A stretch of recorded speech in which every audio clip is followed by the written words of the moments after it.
Olá, meu nome é Mara Dioto e esse é o programa Carreiras e Negócios da TV Relacionamento. Você já sabe como é que está funcionando o ensino médio na formação profissional? Quais são as vertentes profissionais oferecidas para essa moçada que sai do ensino médio? Esse é o nosso assunto de hoje.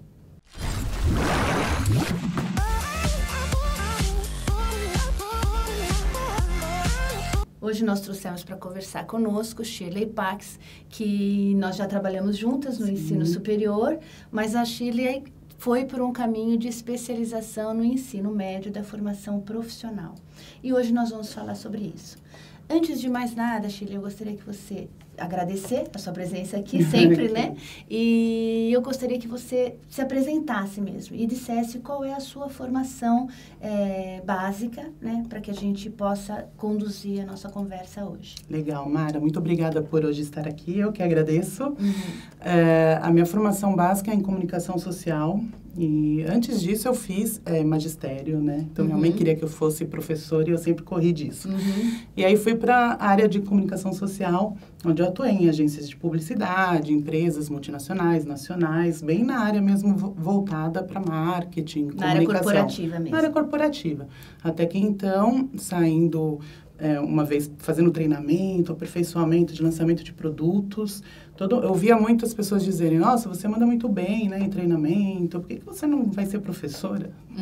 Aí resolvi fazer alguns cursos voltados na área, né, acadêmica.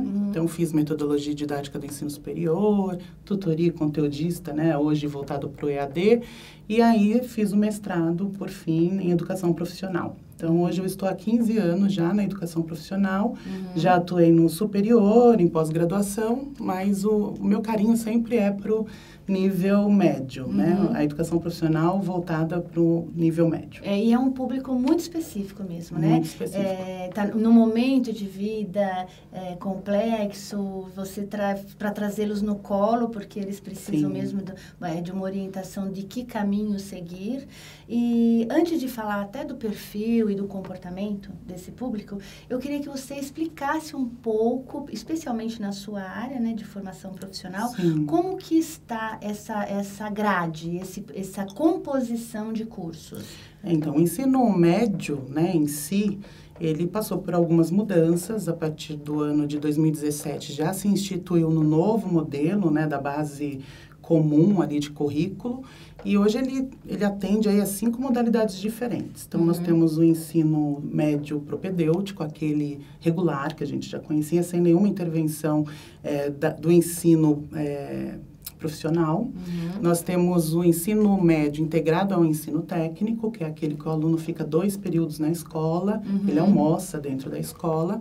Nós temos o ensino médio hoje na modalidade voltada para qualificação profissional, que é até 6 horas, ele fica meio período, manhã ou tarde, e ele foca uma profissão que ele precisa daquele conhecimento prático naquele momento. Específico. Então, por exemplo, ele vai ser auxiliar mecânico, então ele vai aprender sobre aquilo, né? Além das disciplinas do ensino médio. A composição de grade de disciplinas ela diminuiu, né? Ela diminuiu e ela foi para uma linha mais específica. Então, ele pode estar focado para ciência e natureza, que é na área mais de sustentabilidade, meio ambiente, para ciência sociais, né, para matemática, para linguagens, que inclui ali a língua portuguesa, a comunicação, e pelos formativos profissionais. Certo. E dentro também do ensino médio, né, de nível médio, nós temos também aqueles alunos que já se formaram no ensino médio e volta para fazer um curso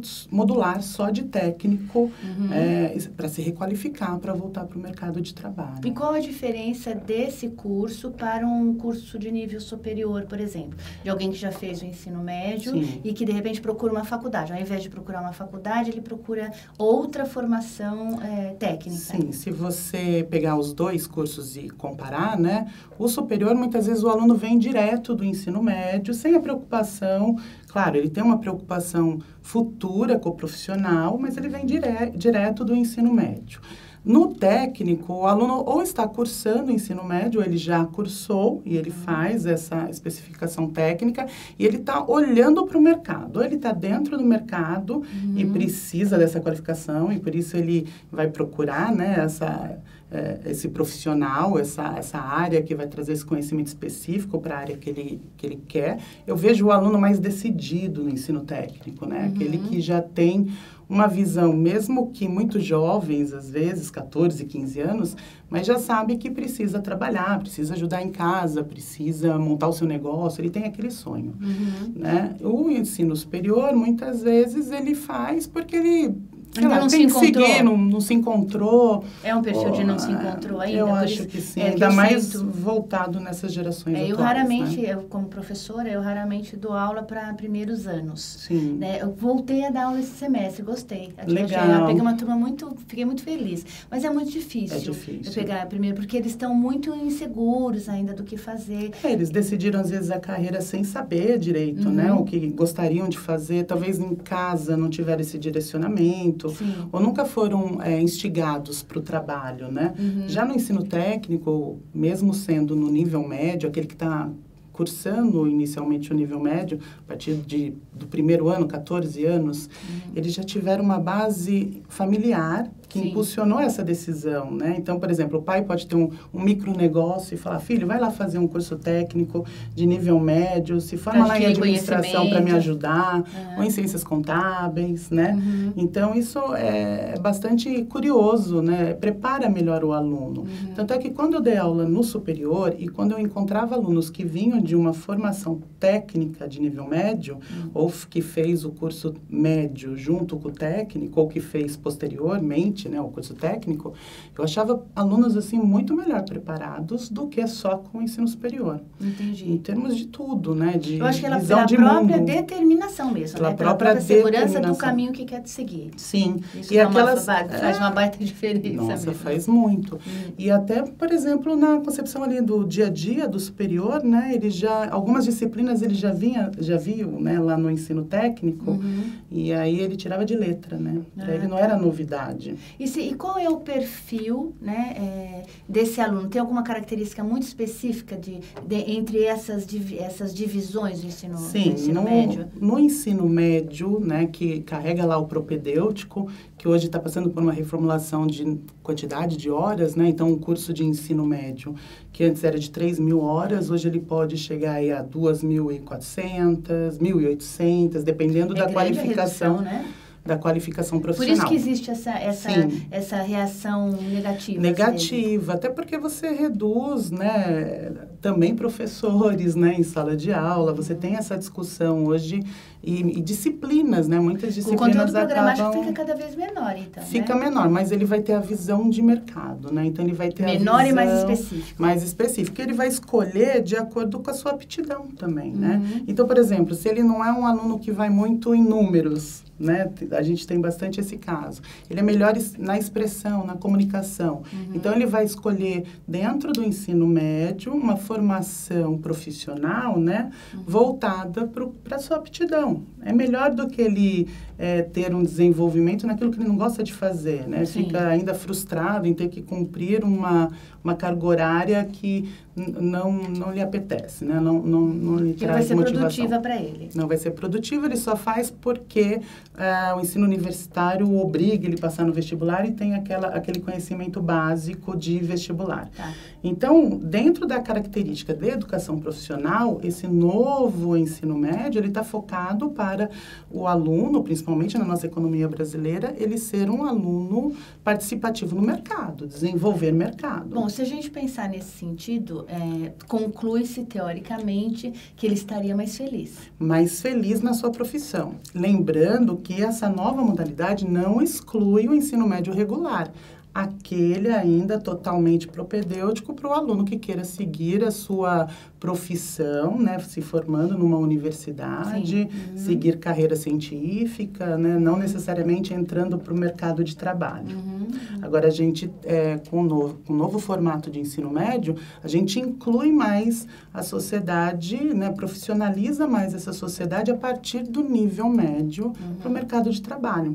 Olha, Mara, no FEM, né, que a gente até ia discutir mais à frente, mas no Fórum Econômico Mundial, um dos dados mais relevantes em termos de empreendedor, né, autonomia de trabalho, hoje o mercado também ruma essa autonomia da pessoa ser CNPJ, né? Sim, Dela ser autônoma na sua o profissão. empreendedorismo é foco mesmo. Tem sido foco, né? E tem que se discutir bastante, mas não adianta ele estar distante da educação, né? Sim, o mercado precisa acompanhar e dar perspectivas também. E no Fórum Econômico, um dado que me assusta bastante é que a maioria dos empreendedores hoje existentes no nosso país, ele tem ou ensino médio incompleto ou fundamental incompleto. Então, aquele fundamental antigo de 1ª a 5ª série é um número bastante expressivo. Chega a 30% de Mas empreendedor. A gente tem uma característica diferente do mundo, né? Sim. O empreendedorismo no mundo, na França, nos Estados Unidos, surge muito diferente, com razões muito diferentes da nossa. Nós somos por necessidade. Nós somos por pura necessidade. O empreendedor é porque ou ele está desempregado, ou ele não tem perspectiva de emprego, aí ele vai ser um ambulante que de repente precisa estar formalizado legalmente. Então, nós temos razões diferentes. Competências, né, diferentes aí. Claro que não é desmerecendo, né, mas se ele tivesse uma qualificação ou possibilidades profissionalizantes de ele ali no seu empreendedorismo criar mecanismos, né, sustentáveis, mais felizes, né, que ele não com mais competência eles dão mais durabilidade ao negócio, se torna mais sustentável economicamente. Perfeito. Né? Hoje a gente tem um nível de encerramento de atividades de micro e pequenas empresas muito rápido, muito grande. O número, embora o Sebrae faça serviços muito importantes, esteja bem voltado para isso, né? Eu tenho um trabalho muito próximo com o Sebrae, mas não conseguem reverter tão satisfatoriamente. O processo é bem complexo. E talvez por isso mesmo, aí vire um círculo vicioso. Não tenho a formação, então vou ser empreendedor, ou seja, vou ter o meu próprio negócio, o próprio negócio não vinga por causa da falta de competência. Exatamente. E é difícil buscar a competência pela atual situação que a gente está. Às vezes a pessoa não tem dinheiro para também buscar um curso profissionalizante, né? Então, eu atuo no Centro Paula Souza, né? A gente também ia falar um pouquinho mais à frente, mas já adiantando, eu atuo no Centro Paula Souza, que hoje oferece 221 escolas técnicas no estado de São Paulo. Que é muito importante, então, ele é muito conceituado, tradicional. Então, assim, no estado de São Paulo, a gente tem uma oferta bem grande, né, assim. E agora, fora dele, as coisas já são mais, né, complicadas, menores, né? Então, ainda existe muito mercado a se desenvolver em educação profissional. Perfeito. E também, pela própria situação de país que a gente vive, econômica e política, aí as possibilidades diminuem. Diminui por mais competência que você tenha, por mais foco que exista, né? Fica difícil mesmo para uma recolocação, até porque empreendedorismo não é só ter o seu próprio negócio. Eu falo sempre, né? Você tem que ser empreendedor mesmo trabalhando numa empresa como empregado. O empreendedorismo faz a diferença mesmo. Que a gente chama de intraempreendedor, né? Então, hoje você pode ser empreendedor dentro de uma empresa existente. Você não precisa criar uma empresa, né? Que muitos pensam que para ser empreendedor você tem que abrir um CNPJ, abrir uma empresa. Não, né? Você pode ser um empreendedor dentro de uma empresa já existente. Vamos voltar um pouquinho para o comportamento desse público o adolescente, né? Que ainda não... Até porque a adolescência está indo um pouquinho mais à frente, antes era até os 18, 20 anos, hoje vai para 25, né, 24, 20... Oficialmente é 24, né? E aí eu queria que você contasse um pouco, a gente conversou bastante sobre isso, conversa bastante, né? A gente se fala muito, e você é muito preocupada com o comportamento desse adolescente, né? É um adolescente que vive com a ausência parental, é um processo de carência muito grande. Eu queria que você falasse um pouquinho, até para alertar um pouco esse comportamento que está cada vez mais crescente e tem que ser uma preocupação. O que eu percebo é dessas duas últimas gerações exatamente isso, né? Uma ausência parental, então o professor cada vez mais fazendo o papel de pai dentro da sala de aula, de colo, né? De aluno que vem chorar, por exemplo, por questões hoje de gênero, que a gente não pode, né? Que muitas vezes os pais não estão preparados para isso, por questões de trabalho, né? Ou, por exemplo, uma família gostaria que ele tivesse uma determinada profissão, né? A pressão por fazer alguma coisa. A pressão para fazer alguma coisa, né? por questões, o aluno também muitas vezes fica o dia inteiro na escola, né? Então ele também vê pouco seus pais, essa ausência. Além de também a questão deles serem de gerações totalmente tecnológicas, né? Então quando eles não estão num ambiente ali que fomenta a socialização, eles estão no celular, eles estão nos joguinhos. E você sabe que eu estava lendo algum tempo atrás, a Irlanda, que é um dos países de referência acadêmica, né? Sim. Está discutindo tirar celular de sala de aula. Eles estão sugerindo isso, a ONU está trazendo exatamente essa discussão, porque o celular dispersa, tira a pouca concentração que eles já têm, né? Que existe, né? Então é bem complicado. E tem outras preocupações também, né, Shirley, que você fala para mim de alguns comportamentos nocivos mesmo. Até esqueci o nome, você falou que borderline, né? Então a gente, dentro da educação, a gente tem que estudar muito sobre isso, pelo perfil de público que a gente atende. Então, dentro do ensino médio, que está cursando o ensino médio junto com o técnico, são alunos que entram com 14 anos de idade. Então, eles são muito jovens, né? 14, 15 anos. Muito tempo fora de casa, né? E aí tem que tomar uma atitude, né, autônoma, pegar ônibus sozinho, metrô, decidir, né? São 17, 18 disciplinas que eles têm por semana. Então, é uma pressão pesada num curso integrado, né, de nível médio. E o que a gente percebe, por exemplo, em reuniões de pais, né, porque são jovens, são menores, então todo o procedimento de devolutiva ali da sua vida acadêmica a gente tem que passar para os pais nas reuniões. Cada vez é menor a participação do pai, né? Então, por exemplo, numa sala de 40 alunos, nós temos ali 5 pais que vão na reunião de pais, que efetivamente participam, que efetivamente participam, né, dessa reunião. E aí o professor em si, ele se depara. Então, me preocupa muito numa sala de 40 alunos quando eu consigo conversar ali com 5 que também me procuram, né? Porque muitas vezes o professor com a sua vida corrida também não tem tempo de ficar procurando o aluno, mas eles sentem em você uma segurança. Então, você vê 5, 6 alunos que sofrem depressão, que já tomam remédio para isso, que fazem terapia, o índice de suicídio está cada vez maior, né? Você está me dando um número que eu fiquei assustadíssima. A gente já teve vários casos de suicídio, né, dentro da sala de aula, desta faixa etária, né, deste perfil de aluno. Então, isso me deixa bastante incomodada, né? E, enquanto profissional, a gente tem que procurar também entender um pouco como lidar com este público. E como colaborar, né, para que isso melhore, Isso. Né? O que eu percebo em minhas aulas, eu trabalho muito com orientação de TCC, porque eles têm, né, o trabalho de conclusão no curso técnico. Eu ia perguntar sobre isso mesmo, tecnicamente. Sim. Como que na prática você vê como solução de envolvimento mesmo? Eu acho que hoje, como a escola ela está presente ali, né, o aluno passa 10 horas dentro da escola, num nível integrado, então você também tem que promover metodologias, né, para tirar ele dessa tecnologia ou usar essa tecnologia a favor, né, do seu desenvolvimento acadêmico. Então, eu trabalho muito com projetos. Então, eu trabalho com prototipagem na minha aula, com design thinking, de você pensar fora da caixa, com modelo Canvas de plano de negócios, né? Hoje a gente trabalha muito com produção de vídeo, elevator pitch, que eles fazem a partir dos seus equipamentos tecnológicos. Então, eu não gosto de aluno sentadinho um atrás do outro, né? Em minhas aulas é projeto, então é formação de grupo, relacionamento interpessoal.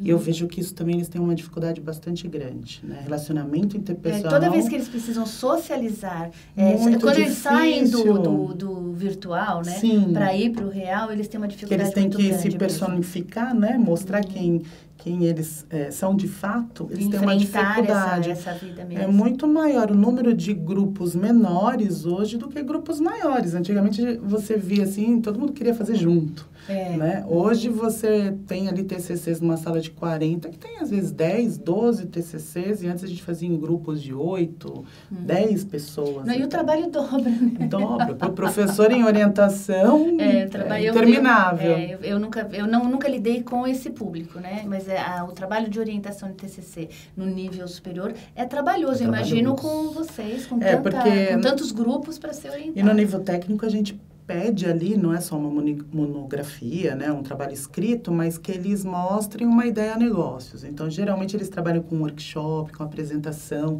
como se fossem mesmo uma empresa, né, representando ali uma caracterização mais corporativa. E é bem interessante, porque eles se envolvem, né? Isso é muito legal, ver esse envolvimento, esse comprometimento, né, em algum trabalho acadêmico, é muito prazeroso. É prazeroso, né? É um prêmio isso pra gente. Nossa, você até se emociona, né, quando você vê as apresentações. E vê como que o aluno entrou e como que ele saiu. E geralmente o aluno que passa por esse curso hoje técnico de nível médio, ele segue profissionalmente. A gente continua seguindo este aluno pelas redes sociais e vê o seu sucesso. E ele volta para a escola falando, né? Olha, professora, onde eu estou trabalhando hoje, olha o que eu consegui. E isso é muito gratificante, né? Saber por isso que dá para perceber parte. Exatamente o porquê que você acabou ficando nesse caminho. E fiquei na educação profissional, né? Eu vejo que para o Brasil é importante esse desenvolvimento educacional, é necessário, né, qualificar cada vez mais o profissional. Acho que a reforma do ensino médio, ela é positiva, embora ainda tenha bastante discussões, né, a respeito, mas eu acho que ela traz essa reflexão necessária, principalmente para sair desse patamar, né, estagnado, né? Então, colocar essa autonomia no jovem para que ele busque desenvolver esse mercado, é coparticipar, né? E se informar melhor de tudo isso que está acontecendo. Acho que falta informação mesmo, né? Falta informação, eu acho que linkar, né, tanto o desenvolvimento econômico com a participação da educação. Você falou da Irlanda, por exemplo, né? Dos 138 países ranqueados em competitividade, em desenvolvimento de produtos, patentes, nós somos a posição 81. Muito. Então, a gente está bem distante. A gente tem muita coisa para fazer ainda. Tem um ranking também que saiu da indústria, do desenvolvimento industrial, dos 17 países pesquisados, entre eles o Brasil, nós somos a posição 17. Então, a gente, quando está num ranking um pouquinho melhor, a gente pede, por exemplo, para a Venezuela, né, que é um país que está passando por pela situação que está hoje, né? Então, em educação, propriamente dita, a gente precisa melhorar bastante. Né, Shirley, eu sei que você também faz da consultoria, né? Sim. Você tem uma empresa da consultoria. Eu gostaria que você deixasse suas informações de contato, para que tenha no lettering para o pessoal ver. E agradeço imensamente você estar aqui, Obrigada, porque essas informações são necessárias. Deixa suas informações de contato, por favor. Sim, então vocês podem me procurar pelo Facebook, Shirley Paques mesmo. Hoje eu estou passando por uma reformulação, né? Eu quero também estar no online, então estou trabalhando alguns vídeos, alguns cursos online. Futuramente, até pela minha página, é fácil de encontrar, será fácil. O meu WhatsApp, 11 99344 9446. E meu e-mail pode ser o pessoal mesmo, chipaques@gmail.com. Mais uma vez, muito obrigada. Obrigada, Mara. Foi muito bom. Eu espero que a gente volte a falar de novo, porque esse assunto eu acho importante. Falta informação e eu gostaria que a gente falasse novamente para que a gente possa ir atualizando, inclusive, o nosso público sobre esse assunto. Quando você quiser, amiga. Muito obrigada. Obrigada. E eu agradeço muito a audiência de vocês, esperando por vocês na próxima. Muito obrigada e até lá.